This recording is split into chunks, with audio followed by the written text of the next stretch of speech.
1 minute video skip मत कीजिएगा।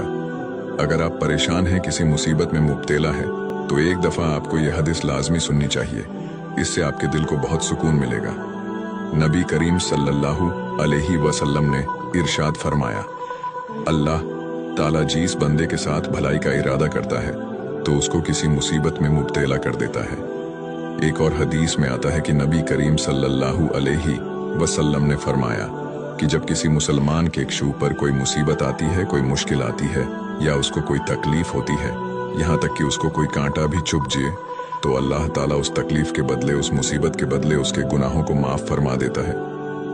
इसलिए अगर आप परेशान हैं या आप पर कोई मुसीबत आई हुई है या किसी किस्म की तकलीफ में मुब्तला हैं, तो परेशान मत हो। आपकी वो तकलीफ, मुसीबत, परेशानी आपके गुनाहों का कफ़ारा बन रही है।